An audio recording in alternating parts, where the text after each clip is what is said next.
మూసీ వరద మరోసారి హైదరాబాద్ను భయపెట్టింది. మూసీని ఆక్రమించి మింగేస్తుంటే ఏం జరుగుతుందో మరోసారి కళ్ల ముందు కనిపించింది. నార్సింగి దగ్గర సర్వీస్ రోడ్డుపై నుంచి వరద ప్రవహిస్తుంటే ఏం చేయాలో తెలియక రోడ్డును మూసేయాల్సి వచ్చింది. ఒకప్పుడు హైదరాబాదుకు జీవధారగా ఉన్న మూసీలో 15,000 క్యూసెక్కుల వరద వెళ్లలేని దుస్థితి ఎందుకొచ్చింది?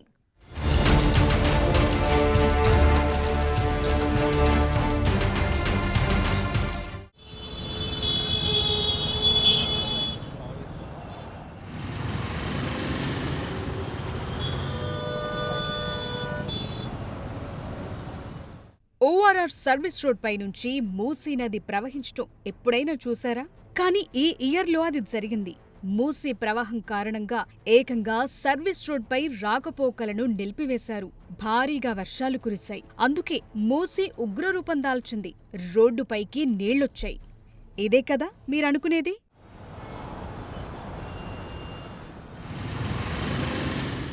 కానీ ఇది అర్ధసత్యం మాత్రమే. అనేక ఏళ్లుగా అతి భారీ వర్షాలు కురుస్తున్నాయి. మూసీ ఉగ్రరూపం దాలుస్తూనే ఉంది. కానీ ఎప్పుడూ కూడా ఇలా నీళ్లు రోడ్డెక్కలేదు, రాకపోకలకు ఇబ్బంది కలిగించలేదు. కానీ ఈ ఏడాది జరిగింది. దానికి కారణమేంటో తెలుసా? శ్రీ ఆదిత్య లగ్జరీ లేటెస్ట్ గా వాంటేజ్ పేరుతో నిర్మిస్తోన్న అపార్ట్మెంట్లు.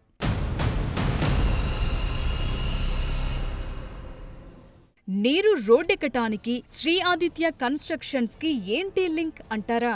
ఉంది. ఒకసారి ఈ మ్యాప్ను చూడండి. మీకు ఈ ప్రవాహం ఎందుకు ఉధృతమైందో అర్థమవుతుంది.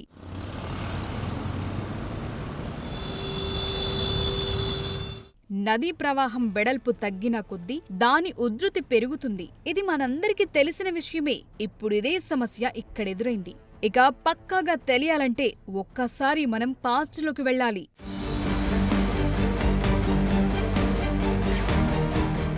ఇప్పుడు మనం 2010 నుంచి 2025 వరకు మ్యాప్లు చూసాం. వీటిని జాగ్రత్తగా పరిశీలిస్తే 2010లో మూసీ నది వెడల్పు ఈ ప్రాంతంలో ఎలా ఉందో 2021 వరకు అలానే ఉంది. కానీ కథ మారిందంతా 2021లోనే. ఆ ఏడాది నుంచి ఇక్కడ శ్రీ ఆదిత్య వాంటేజ్ పేరుతో 4 టవర్ల కన్స్ట్రక్షన్ ప్రారంభించింది.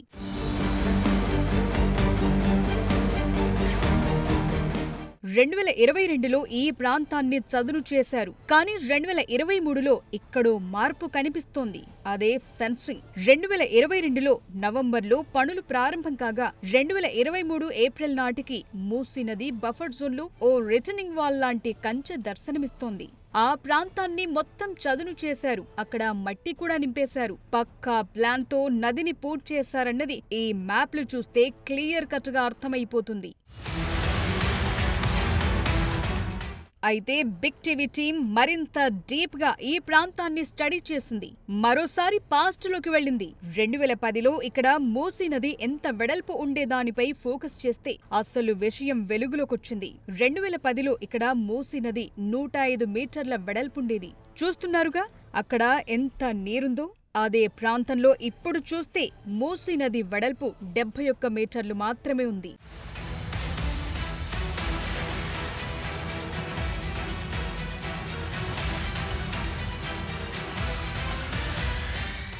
అప్పటికీ ఇప్పటికీ నది వెడల్పు 30 మీటర్ల మేర తగ్గిపోయింది.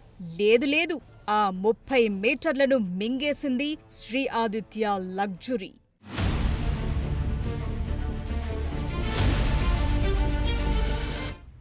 ప్రతి నదికి, చెరువుకి దాని సహజ విస్తీర్ణంతో పాటు బఫర్ జోన్ కూడా ఉంటుంది. వరదలొచ్చినప్పుడు ఆ నీరు సజావుగా వెళ్లటం కోసం ఈ బఫర్ జోన్ ను నది స్థాయిని బట్టి నిర్ణయిస్తారు. ఆ బఫర్ జోన్ లో ఎలాంటి శాశ్వత కట్టడాలు ఉండకూడదు. తాత్కాలికంగా ఏవైనా నిర్మించినా అవి నది ప్రవాహానికి అడ్డంకిగా ఉండకూడదు. శ్రీ ఆదిత్య వాంటేజ్ కడుతోన్న చోట కూడా మూసీ నదికి బఫర్ జోన్ ఉంది. ఆ బఫర్ జోన్ ను అపార్ట్మెంట్ లో భాగంగా చూపించడం కోసం నదిలో మట్టితో నింపి అపార్ట్మెంట్ బిల్డింగ్ కు లెవెల్ చేసేశారు. ఆ మట్టి కొట్టుకుపోకుండా కింద నుంచి ఫెన్సింగ్ ను కూడా నిర్మించారు.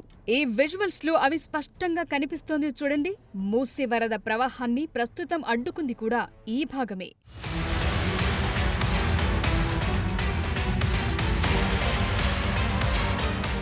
ఇది పూర్తిగా నిబంధనలను ఉల్లంఘించటమే. మామూలు సమయంలో దీనివల్ల వచ్చిన ఇబ్బందేం లేదు. కానీ భారీగా వర్షాలు కురిసి వరద ప్రవాహం పెరిగినప్పుడే అసలైన ఇబ్బందులు. బఫర్ జోన్ లేకపోతే ప్రవాహ ఉధృతి పెరుగుతుంది, ఇలా రోడ్లను ముంచేస్తుంది. కావాలంటే రీసెంట్ గా వచ్చిన వరదకు వాంటేజ్ ఏరియాలో ఎలా వరద నీరు చేరిందో చూడండి.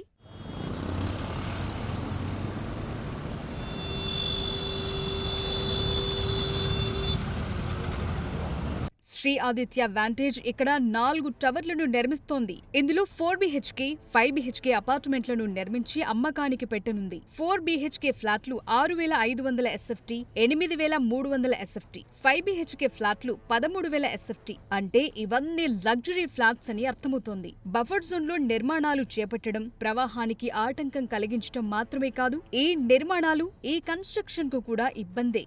తాజా వరదలకు శ్రీ ఆదిత్య వాంటేజ్ లోకి వచ్చిన వరద నీళ్లే దానికి నిదర్శనం. లగ్జరీ ఫ్లాట్స్ అంటూ కోట్లాది రూపాయలకు అమ్మేసుకోవాలనుకుంటున్న శ్రీ ఆదిత్య మేనేజ్మెంట్ ఈ అక్రమాలపై చెప్పే సమాధానమేంటి? రేపు మరింత వరద వస్తే అపార్ట్మెంట్ మునగదన్న గ్యారంటీ ఏంటి? మూసి ఉగ్రరూపం దాల్చితే నష్టపోయేదెవరు? బఫర్ జోన్లోకి చొచ్చుకెళ్లి నిర్మాణాలు చేపట్టాల్సిన అవసరం ఏమొచ్చింది? ప్రకృతి ప్రకోపిస్తే ఎలాంటి పరిస్థితులు ఎదుర్కోవాల్సి వస్తుందో ఇప్పటి వరకు అనేక గుణపాఠాలు నేర్చుకున్నా ఇంకా బుద్ధి రాదా?